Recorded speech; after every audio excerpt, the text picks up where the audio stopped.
Well, good afternoon. It's a wonderful Friday afternoon, a little breezy here this fine day, and I'm glad you could join us for this week's edition of our Shout Out Saturday. Yes, it's Friday evening, but I won't be having any time on Saturday, I don't imagine, to have an opportunity to visit with you guys. So I thought that I would go ahead and do it on a Friday evening as per my kind of usual. So for those who may have tuned into some lives of mine before, I usually try and give you some good information about gardening here in the northern climate, and particularly in eastern Montana, western North Dakota. So I'd like to spend some time visiting with you this evening about fruit trees and have you kind of get to see some things that I have going on here at the store. So a little bit of a recap about what's been going on here over the past couple of weeks. Of course, it's a very, very dry season this year, and that's something we're going to want to continue to be mindful of the entire season. We're going to want to remember that we have to water our all of our outdoor plants if we want to be successful. We're going to have to water them at least a few times a week, if not 3 times a week or more, to be sure that we would be successful getting them to grow in our region this season. So it's also going to be important that we water late in the season. Some didn't get that done last year, and we're having trees and plants and things trying to wake up this spring and being dead. So that's something that you'll want to be mindful of. But I am going to spend most of our time here this evening talking about fruit trees, and I wanted to share some things that I have on the lot here with you this evening and show some things to you. I am standing by our row of cherry right now, and I'm going to see if I can flip the camera and talk with you a little bit about these. There are 3 varieties of cherry that we carry in our region, and they are all at least zone 4. This is the North Star cherry. North Star cherry is a zone 4 cherry, and it is a small fruit. Most of them are small fruit. They're about 1 inch. Cherry aren't real big fruits, but they are, all of them, kind of sour, more baking cherry. There are some that are a little bit sweeter. The Masabi, I believe, is about the sweetest one, but the North Star is also a nice dark red fruit. It flowers usually in May or early May, around now, and it ripens in late June. And this tree is kind of a dwarf tree. The cherry don't get terribly large. They get about 10 feet, and that's really about all, okay? And they flower, like I say, in May, and they are self-fertile, meaning you do not have to have more than 1 cherry tree in order to get fruit. That is really the exception with fruit trees, though. Primarily, you do need multiple fruit trees in order to get fruit. So that's something that's unique about cherry. They don't get real large, as I say, about 10 feet, and they don't require a pollinator. So that's something that is maybe attractive to many folks. So a few numbers of cherries here. The other 2 varieties we carry, I was walking by the North Star, but I mentioned that Masabi as being a little bit sweeter. It tends to ripen closer to July. But the Evans Bali is probably the most winter hardy. It is a strong zone 3. Still has a 1 inch fruit, but is probably more of a baking cherry. A lot of them, like I say here, really are. You're not going to do well with the real sweet cherries that they can grow in on the West Coast. They're just not winter hardy up here. They're zone 5, most of them. So that is what I have to share about our cherries. I'm going to flip the camera back around, though, and we're going to move over to my pear varieties. I do have some varieties of pear on the lot, and I want to visit with you about them so that you have some idea of what you're shopping for when you maybe come looking, okay? And there kind of is a couple of breakdowns on pear. There are some varieties of pear that I would consider to be ornamental, okay? Now that does not mean that they are not edible. Just keep that in mind. A lot of folks think ornamental, they think, well, I can't eat it then. That's not true. Often, a lot of instances when they're ornamental, they might be a little bitter, but that's not the case with the pear. Pear are all sweet. They're always sweet when they're allowed to ripen. And that's always the challenge with fruits, is people say they come in looking for an apple tree, for instance, and they say, I don't want a bitter apple. Well, you probably picked it too early, to be honest with you. I don't know of a sour apple.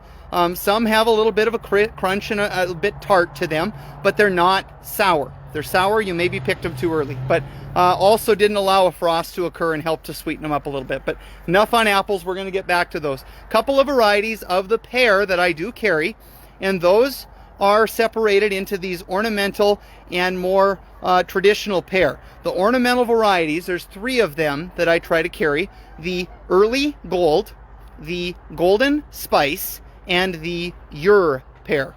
And they're all a Missouriensis pear. They are a little bit, like I say, small. They have roughly a 2-inch or so diameter fruit.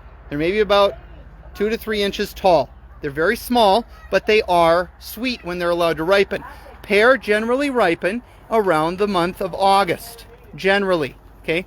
Sometimes that could be a little later, sometimes it could be a little bit earlier, but that's usually when they ripen. So those 3 are very cold hardy. They're zone 3, so for those of you who might be watching Tioga, Crosby area, they would be a good candidate for you. Maybe Plentywood, that would maybe be a good idea to think about those Missouriensis pears. Parker pear and patent pear are the other 2 varieties that I carry. I didn't get my patent in, so all I have are Parker right now, and I'm very frustrated by that. But that's been the story this year of availability. It's been a real challenge. But the Parker and the patent tend to be a little bit bigger pear, and they tend to ripen later part of August. Okay, not as early as the other 2 do, being the fruit gets just a little bit larger. So pear trees do get a little larger too than the cherry tree. They get about 15, 18 feet, some as high as 20 feet, but they are not a big tree either. Fruit trees generally are fairly small trees and don't overpower the space too much. I'm going to move down to my plum trees right now and visit with you about those, and then we'll come back and get to the one that everybody usually is looking for, and that's the apple tree. Okay, moving down to my plums. I'm going to flip my camera around again and visit with you about this one. Some who may come in are looking for a plum tree, and then they're saddened and dismayed that they have to have a pollinator, of course. We've been through that a little bit in the video already, that you do need pollinators for most fruit trees, but the exception a little bit to that rule is this Mount Royal plum. This is a blue plum, and this one is blue to purple, and it is great for canning, for desserts, for any type of thing. And plum trees generally ripen in mid to late August, sometimes as late as early September. But this particular one, the Mount Royal, does not require a pollinator. It is a European plum, and it does not require a pollinator to set fruit. You will have better pollination and better fruit set if you have probably more than one tree, but that is up to you. If you want some fruit but don't want more than one tree, you can plant just one Mount Royal and you'll likely get something.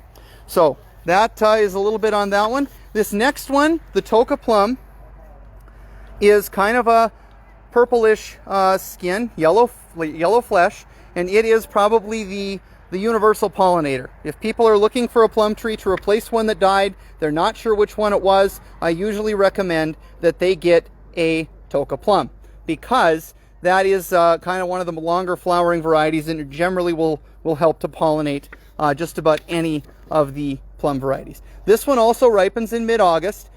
Can be a little bit later depending upon the season, but it does have a pit. Of course, all the plums have a pit, but the pit will remove pretty easily, and these are very, very good and fairly sweet, and good for eating or baking, whatever you think you might want to do with them. The last one of our plums I am looking for, and that would be our Superior plum.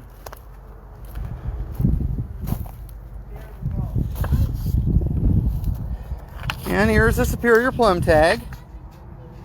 Superior plum has a red skin, yellow flesh, and Superior is the good pollinator for Toca. That is the pair that you want to kind of choose that I have in stock, is the Superior and the Toca Plum is your good pairing here for what I have available.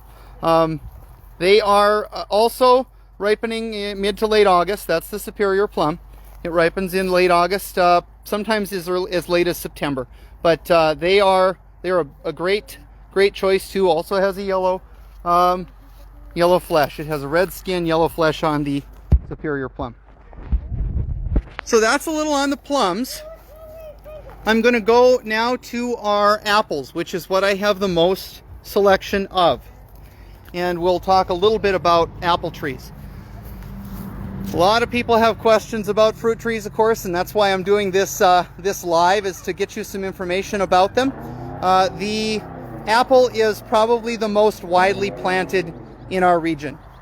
There are lots and lots of apple around in the landscape. Many between crabapple and fruiting apple. I bet that's probably accounts for a large percentage of the trees that you would find in the regions here in our cities. So a lot of people say they come in looking for fruit trees and they say, do I need a pollinator for my apple? And I'll ask them, do you live in town? And some of them will say yes. And I'll say, odds are that you don't. Because there is likely to be a crabapple tree, another fruiting apple tree in the neighborhood that is likely to pollinate your apple tree. Now, if you want good fruit set and you really are after the fruit, then by all means, plant more than one apple tree. And you will be blessed with more fruit, because the more the merrier, right? More trees, more fruit. So that is kind of the answer, is do I need a pollinator for apples? There's lots of them around, and if you live in town, odds are you will be fine with just one. If you want the fruit, plant more than one. If you choose to plant more than one and you want to make sure you get good pollination, it is best to plant two separate kinds of apple. People come in and they think that they're going to get two of the same, and a lot of the new cultivars of apple are self-sterile, meaning that they do not pollinate one another. So if you have two Honeycrisp trees, for instance, you will not get fruit from those two trees based on each other. You may get fruit based on pollen from a third party, like I say, from a neighbor. But if you don't have another apple close, it's not likely then to expect any fruit coming on pollination from those trees. So you want separate apple tree varieties. That's what's important. Many varieties of apple that we carry. We carry quite a number of apple choices. The old favorite is probably the Harrelson, and I'm going to see if I can flip around and show you that tag. And the Harrelson's been around for a very, very long time. People will come in and they're looking for an apple tree, and they may talk about one that's in an old yard someplace, and they'll say, boy, those apples are just wonderful. And I'll ask them when they were in that yard to pick them, and they say, well, it was October, I think, when I was in there. And I'll say, odds are it's a Harrelson apple. Harrelsons ripen generally in the middle of October. They're a nice sized apple, they're fairly sweet, and they have been in the landscape for many, many years. They're a great, great tree. There is a sport of the Harrelson known as the Harl Red, which we also have in stock this year. And the Harl Red is maybe a little bit smaller fruit, more of a red color, hence the name, Harl Red. But both of them tend to ripen in October. Early to mid-October, sometimes late October. They are a late apple. The other one that is a kind of an old favorite, or it's been around for quite a long time, the Macintosh. And you've probably heard Macintosh, because most just about have. That's the apple that everybody used to give to the teacher, right? You get a Macintosh apple and go give it to the teacher. But that is another one. That one ripens in the middle of August or the early part of September. That one of the apples is probably the softest apple. So a lot of people say, well, I want a nice crisp apple. You probably don't want the Macintosh then. You probably want to stay away from that one, because that one tends to be a little softer. It'll kind of melt in your mouth a little bit. Doesn't mean it isn't sweet. It's very sweet. It just is not a stiff pie apple or something like that. It would be better for maybe making applesauce or something more along those lines. The other one I want to show you, of course, everybody knows this one. Everybody knows the Honeycrisp apple. Everybody comes in looking for this one. I bet I get more requests for this fruit tree than probably any of the other fruit trees that I carry. Honeycrisp is an awesome tree. It is great for the northern climate. It was bred in the University of Minnesota many years ago. And the reason people come in looking for this one is probably thus. It is one of few trees that you can buy that fruit in the store and you actually can grow it here. Most of the apple varieties that you find when you are going to the store picking out apples, the Gala, the Pink Lady, the Fuji, those, we cannot grow them here. Red Delicious, they're Zone 5 apples. They are not winter hardy for our region. Some people think, well, I'm going to have fun. I'm going to take that seed out of that apple and I'm going to see if I can sprout a plant. Sounds fun. Don't expect you're going to be able to plant that tree, though, in your yard, because likely, again, it's not going to be winter hardy. But the Honeycrisp is a high request tree. A lot of folks looking for that Honeycrisp apple, and that is a great tree for the climate. It is also late producing. Like the Harrelson, it ripens in the middle of October, which can be kind of late, right?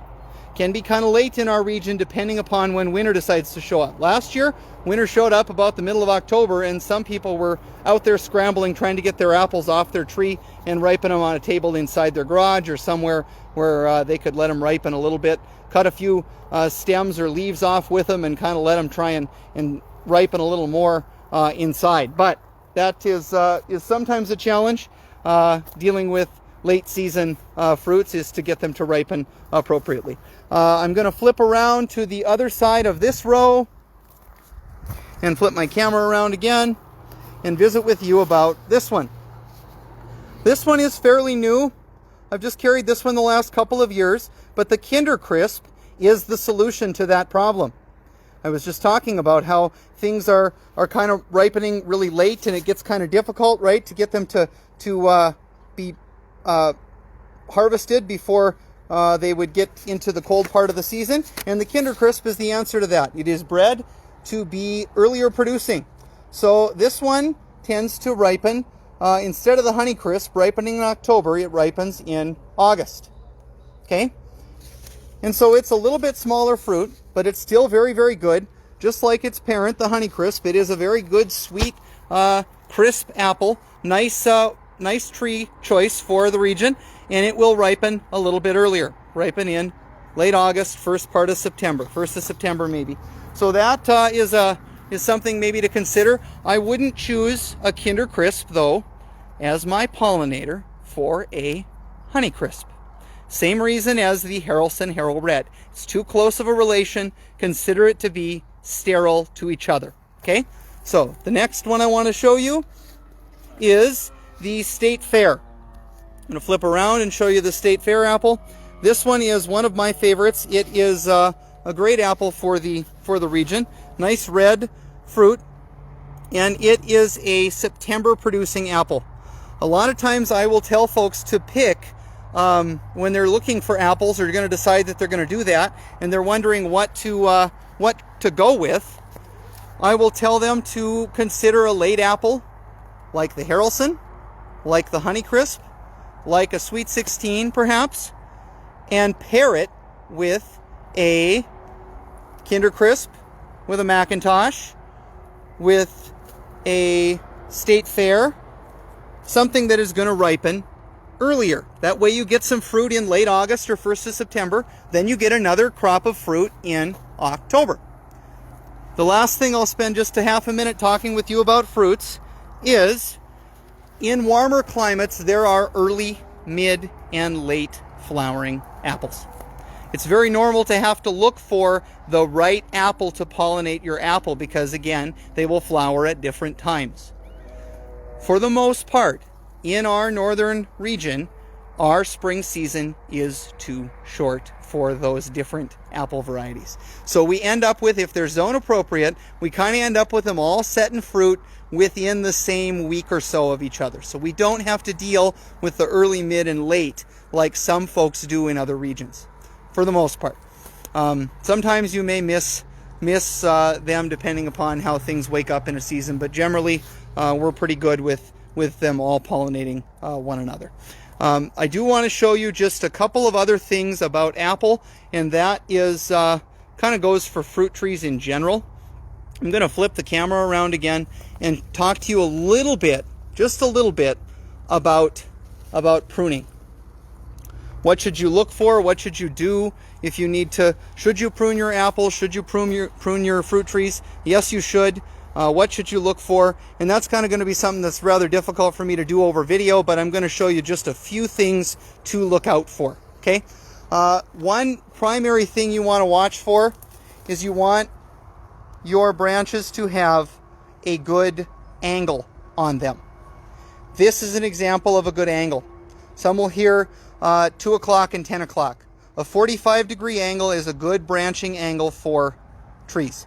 It means that they're going to be strong enough to support the fruit when it comes, and it also means that they've got enough room for that tree to still grow. Okay? When you get them out a little further, like this one over here, and that one's still not bad, but as they get far enough out where maybe it's 90 degrees, it's a 90-degree angle, you follow my finger, that can be a weak branch.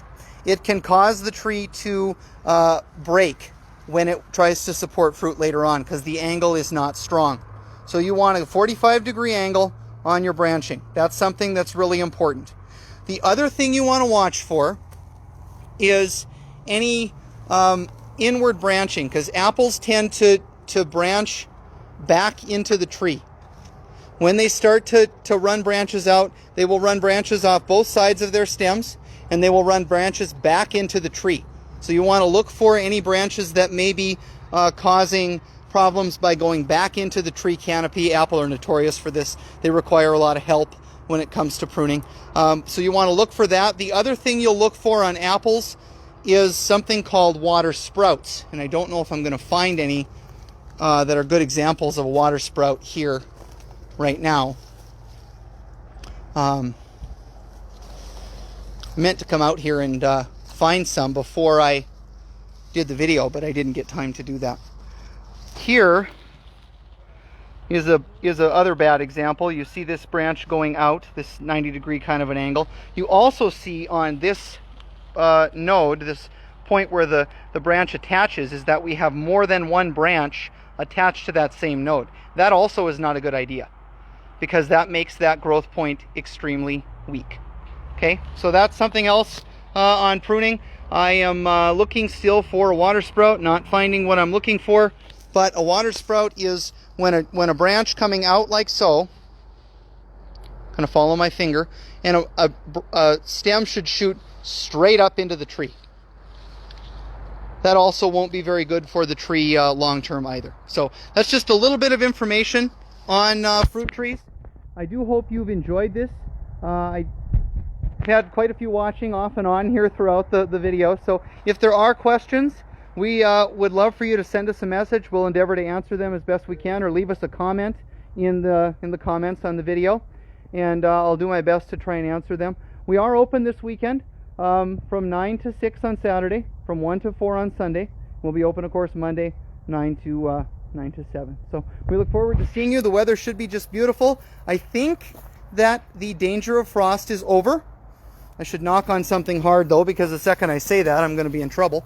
But I don't see anything in the forecast in the night start to look like they're going to be fairly warm. So I think we're safe to do our outdoor planting, and we do look forward to having you visit us here at Handy Andy's this weekend to get anything you might need to complete that project at your home. So if there are questions, again, go ahead and leave them in the comments. Send us a message to our page. We'll do our best to try and answer them, and I'll say good luck and happy growing.